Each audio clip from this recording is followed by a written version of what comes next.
Welcome to the Georgian Surrogacy Podcast, Episode 3. I'm Liz Tripodi, together with my dear friend Anita Fiorenza. Hi, everyone. We hope you're all doing really well, and thank you so much for listening to our podcast.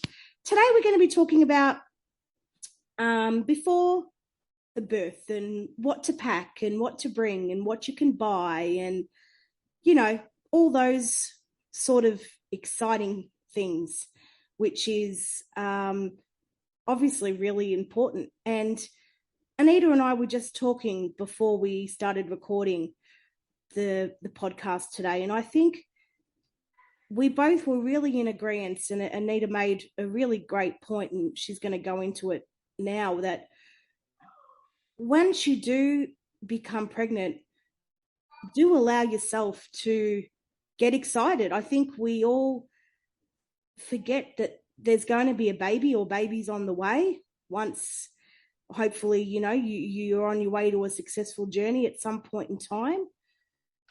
And we really need to celebrate that. Yes, I think that's right, Liz.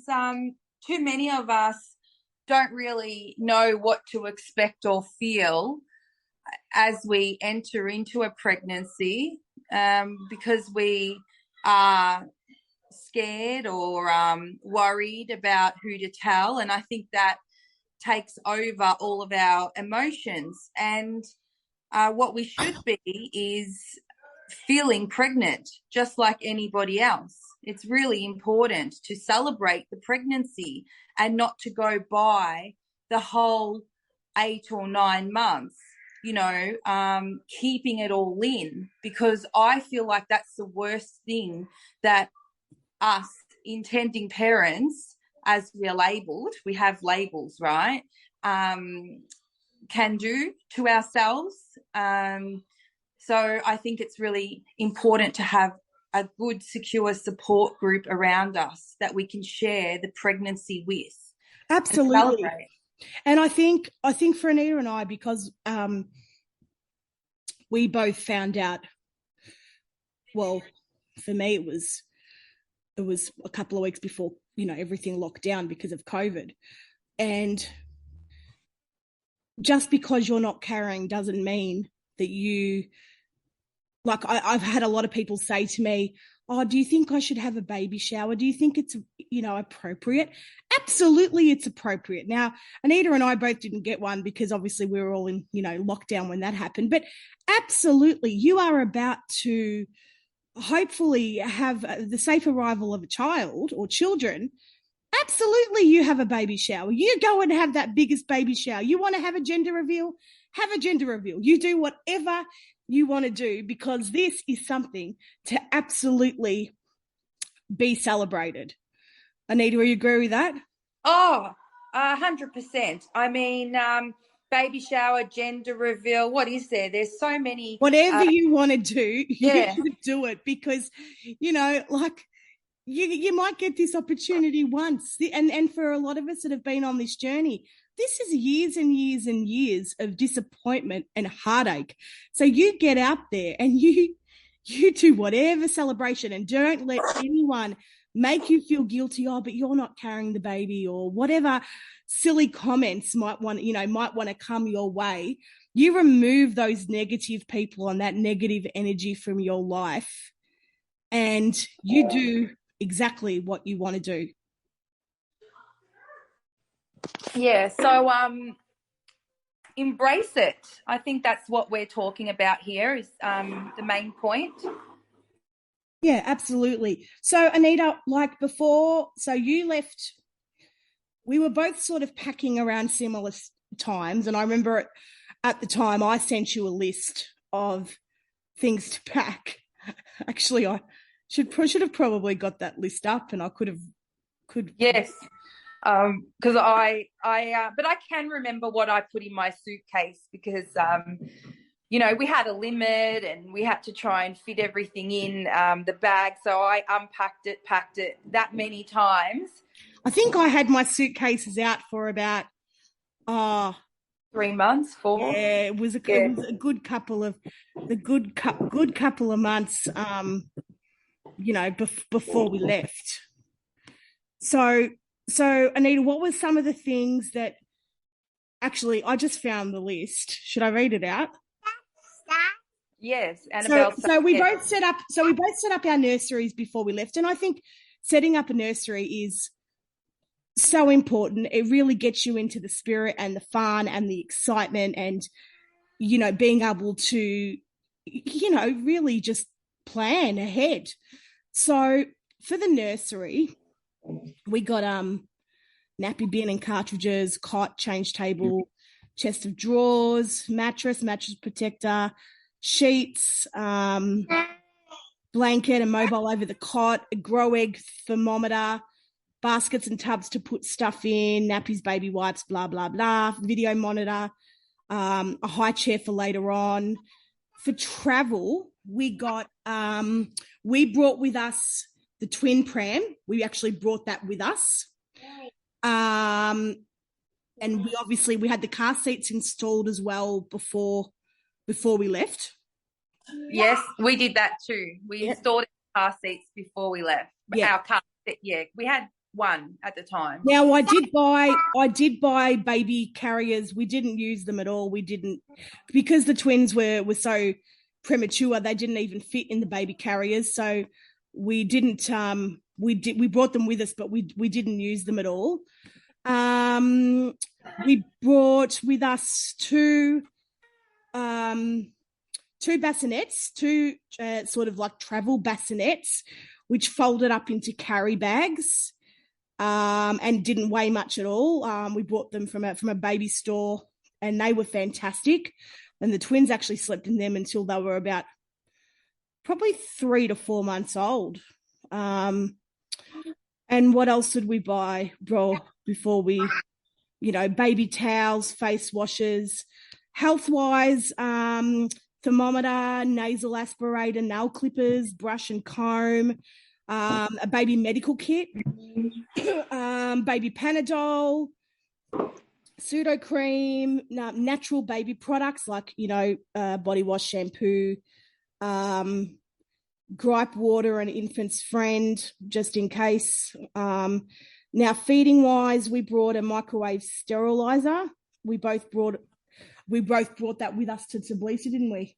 You did the microwave sterilizer, and I did I tried a different one. I did the travel sterilizer with the Milton's. Remember the Milton's tablet? Yeah. Yep. Yeah, and I think I regretted that because I think I didn't want to bring both. I sort of omitted the microwave sterilizer because it was too much to take. But I did want the travel one that I could soak in for the, when you go through the airports and everything. Yeah, that's why. So we found the microwave sterilizer to be an absolute godsend. Yeah.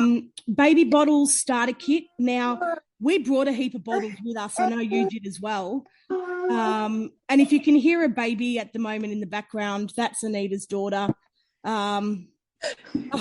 The whole joy of this podcast is about kids. So every now and again, you're probably going to hear somebody screaming or talking, or, you don't know. So with the baby bottles, the twins, they recommended different bottles when we got to Tbilisi, and they were bottles only that you can buy in Europe. So all the bottles we ended up buying from Australia, we didn't even use once. We also brought with us a twin feeding pillow, which we brought online. That was probably one of the best inventions that we've ever bought. Same with I can't believe you fit that in your suitcase. Yeah, I know. The twin feeding pillow, that was, yeah.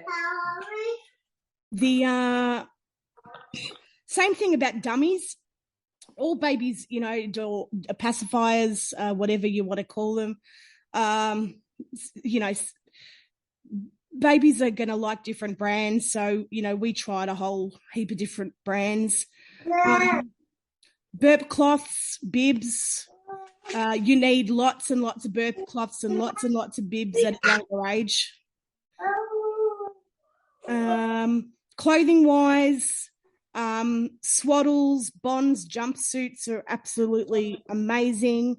If you're going to Tbilisi in winter, get mitts and beanies, socks. You always need singlets and Muslim wraps, baby hangers. So hopefully that might give you a little bit of an idea of what is helpful to pack or to bring or to have set up with you at home. So in terms of in Georgia itself, so Anita, when you got there, Yes. so tell us about your setting up process. So we spent the first 2 weeks in quarantine, and then we were fortunate we had a couple more weeks until our little one arrived because we were there early and it was natural delivery. So we just had a bit of a waiting game. It could have gone the other way, but it didn't. And we had some time. I actually had everything I really needed. I don't think that I had to go running around getting the small things like the bottles. And I did follow Liz's list that she provided. It's very comprehensive. We just needed to wait until we had the formula at the hospital. They provided all of that, and then we just needed to buy the same one from the chemist on discharge. I think the only big thing that you actually brought was we went and got your daughter a travel porta cot. Yeah. We got a porta cot with a mattress, and we got that from a shop in Tbilisi called Wishlist, which was about 20 minutes out of the city. And I had used them before me and you went for that drive that day, because we brought the girls capsules because they were so small. We brought them capsules to travel around in. Yeah. So for the first few weeks when I was there, I had because I was on the guaranteed package and I had the pram, I had the porta cot with Chichava. I didn't need anything straight away, but after when we changed accommodation, they let us keep the pram until the end of our stay. But the porta cot and the carrier that Liz is talking about to go around in was rarely available from them. And at the beginning, I was carrying my little one home from the hospital. I think, Liz, you got the carriers from them. We did. No. We brought the capsules so that when the girls came home from the hospital, they were straight into the capsules and then straight into the taxi. Were they your own that you bought? No. We brought them into Tbilisi. Oh, right. Yes, but you bought them in Tbilisi. Sorry, yeah. I was just wondering if for the first time, if the hospital offered to provide the capsules. No, they didn't for us because the girls were born at Goodashore. Yes. They didn't offer anything like that for us. Right, yeah. They did offer to provide us one when we were leaving on discharge, when Annabelle was a week old. But when it came to leaving, it wasn't available. So it's not always available, and then you have to actually carry your baby sometimes in your arms, which is completely normal over there. Yeah. But not everybody would like to be carrying a newborn baby in their arms in a taxi or even in the first few weeks. So it's important to buy these little capsules when you can over there. I wouldn't bring it from home. It's not something I bring from home. And I found the prices over there for those type of baby things, like even when we went and got you that porta cot, when we bought the capsules, the cost was so much cheaper than what it was in Australia. And to be honest, I thought the quality was a lot better. Yeah. So I wouldn't waste your money with bringing big things over. The other option, of course, is there is a hire company in Tbilisi that actually hires out stuff, but the daily rates for their hire stuff, even their packages, it still works out to be way, way cheaper if you buy it yourself over there and then you can resell it on one of the Tbilisi buy, swap and sell sites, or in our case, we ended up giving a lot of our stuff away to the NICU unit as a thank you for looking after our girls. So, you know, Did you bring your capsules home? no, we left them there. Oh, I brought mine home. I actually used it on the flights going okay. home. No, we left ours there. Yeah, and we didn't have a use for it once we got back to Australia. So I think I gave it away free on Facebook Marketplace. Some guy came and picked it up, and he was quite happy to take it. And I thought, wow, it was good quality too. But Annabelle had outgrown it, and we had no need, and it doesn't click into any cars here or anything like that. So in terms of shops for baby stuff, and I know that things have changed since COVID, and a couple of stores that, myself and you, we used to frequent often are not open anymore. So of what we know that is still open. So we've got places to buy baby stuff in Tbilisi. You've got Wishlist, and their website from memory is wishlist.ge. And they're about a 20-minute taxi ride out of the city. They sell everything from prams to capsules to toys to bath stuff, cots, bassinets. Anita, what else did they sell? Oh, just even small things like they had all the big stuff, all your big furnishings that you need. Yeah, they had sheets and bassinet sheets and cot sheets, all of that. And the good thing about a Wishlist as well, it was in a sort of a centre that had a massive Galleria shopping, not Galleria, sorry, Goodwill supermarket, and it had a lot of specialty shops as well.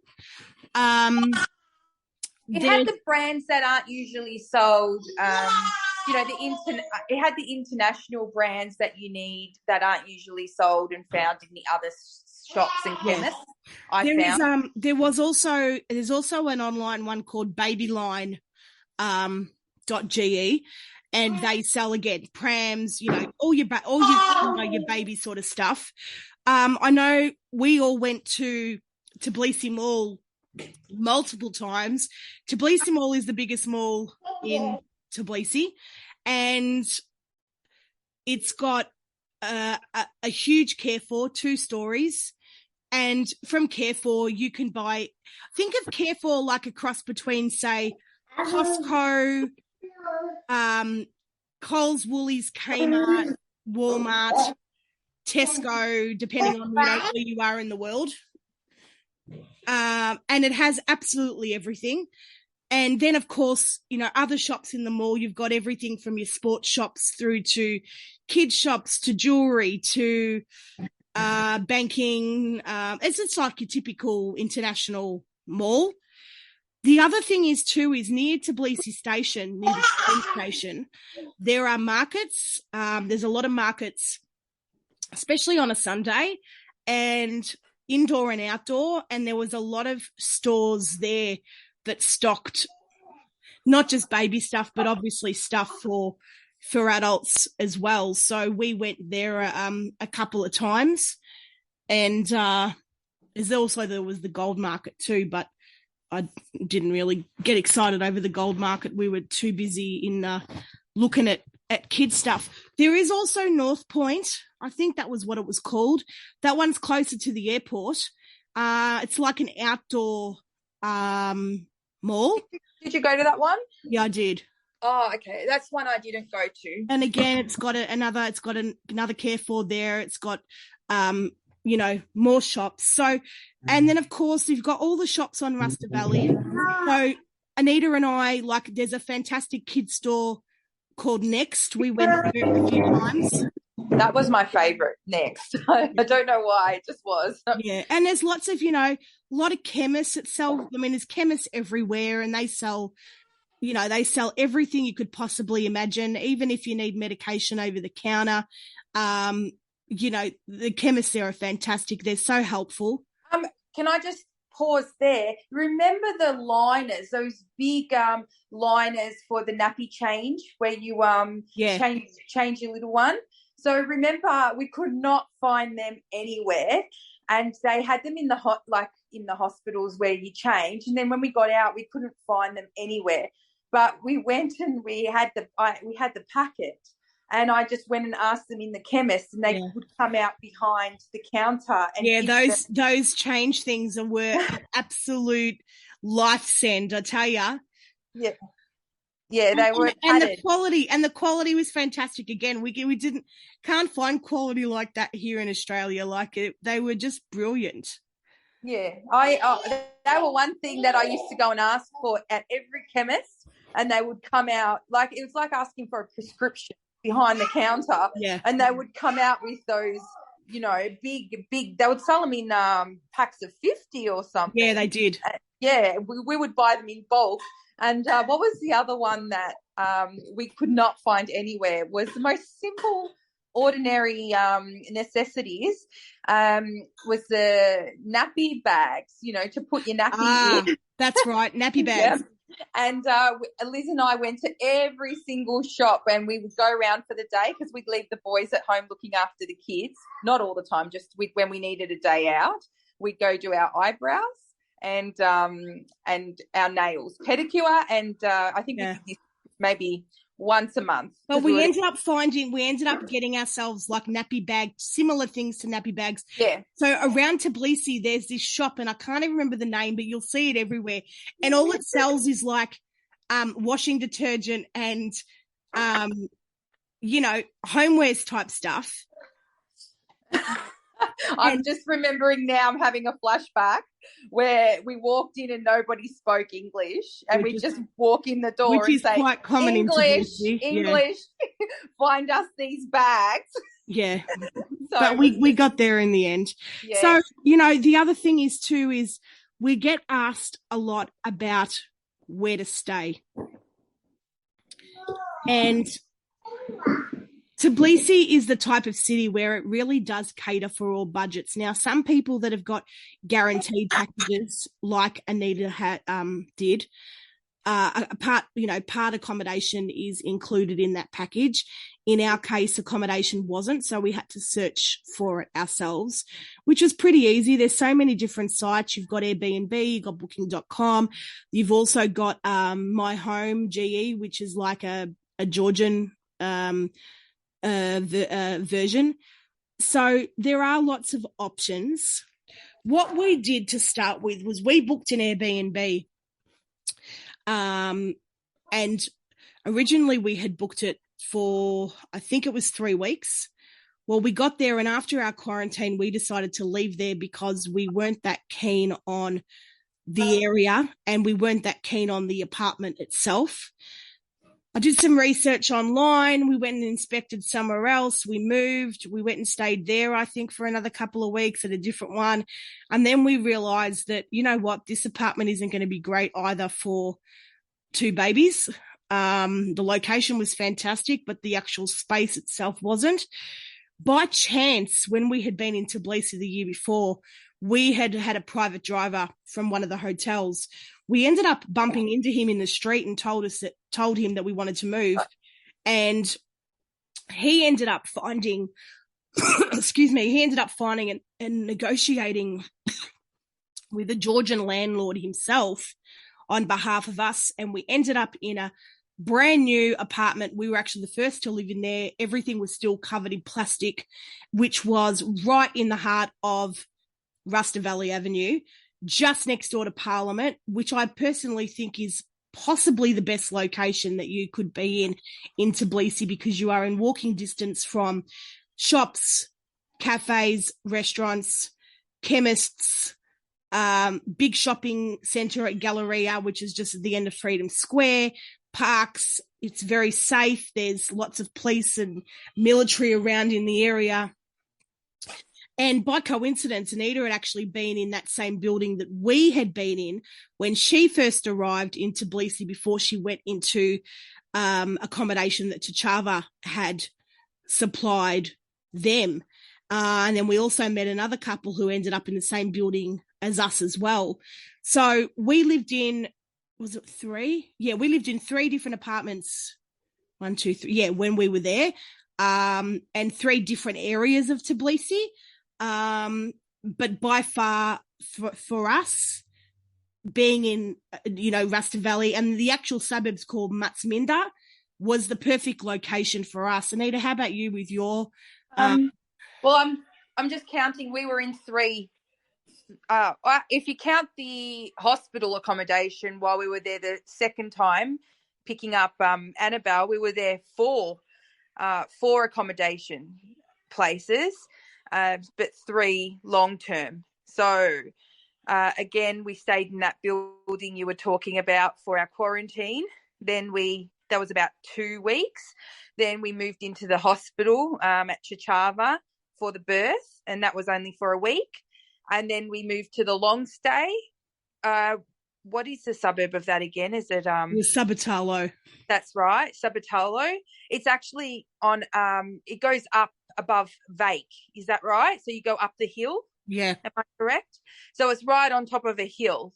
And the only way to get to any real shops or food is to go back to the bottom of the hill each time, which is about a 20-minute walk, and it's terrible to get a pram anywhere, and it's you really even best get a car to go somewhere. Whereas our second apartment, which was also in Sabutolo, we were on the other side of the road to where you guys were. Yeah. And our area was all flat and straight. That's right, because you got to go down that big hill that I'm talking about. Yeah. For some reason, they had us right on top of a hill. That's just where their apartment, their long stay apartment is. And although it was not baby friendly in any way, shape, or form. No, I mean, had we have been down the bottom of the hill where we could go to the shops and get food and things like that, that might have been okay. But the actual apartment itself wasn't great. It had constant flooding every time we used the toilet and the shower. The kitchen didn't have basic necessities that we needed to live for 6 to 9 weeks, because that's the long stay that we were there for. It was just the furniture wasn't comfortable. We didn't have proper bedding.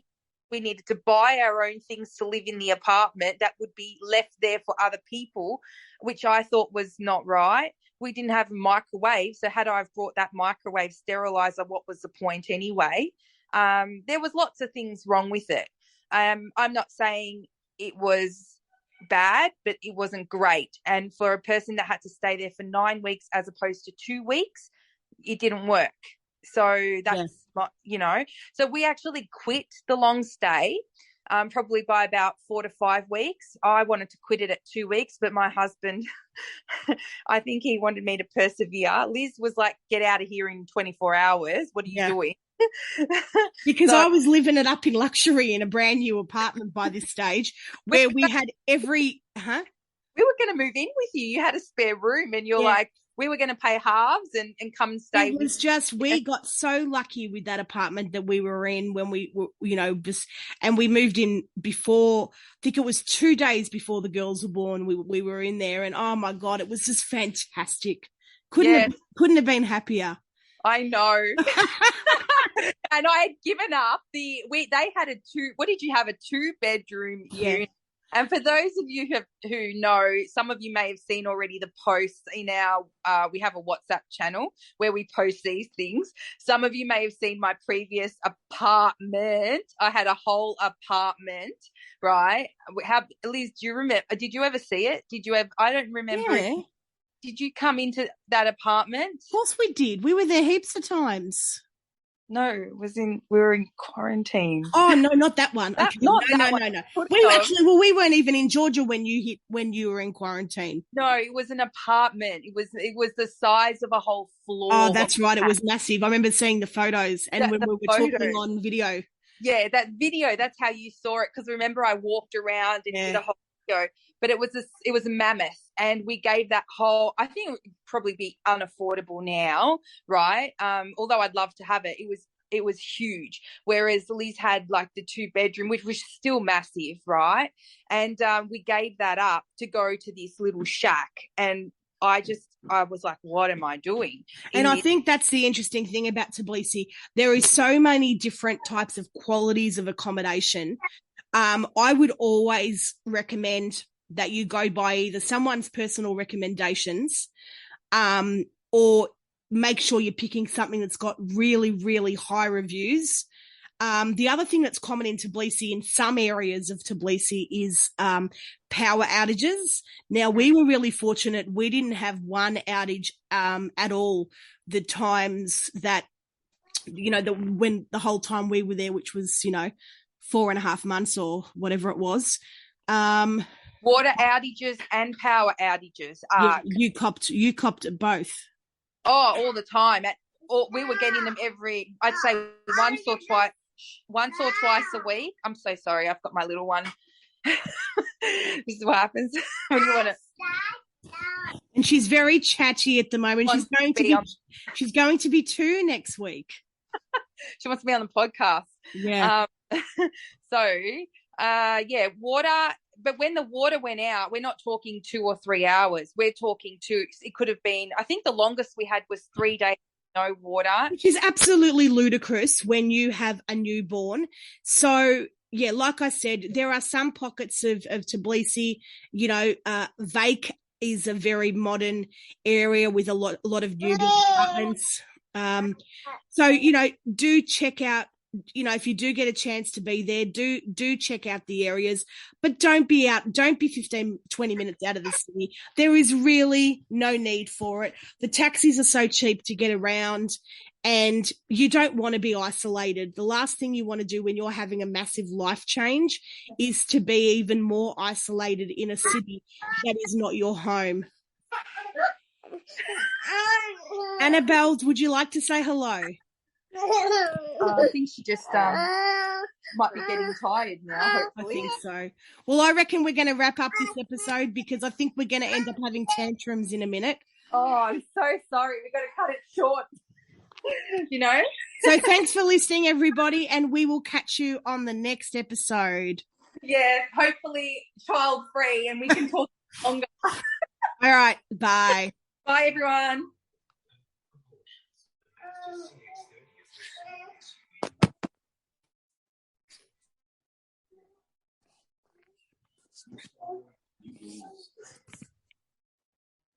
I'm here.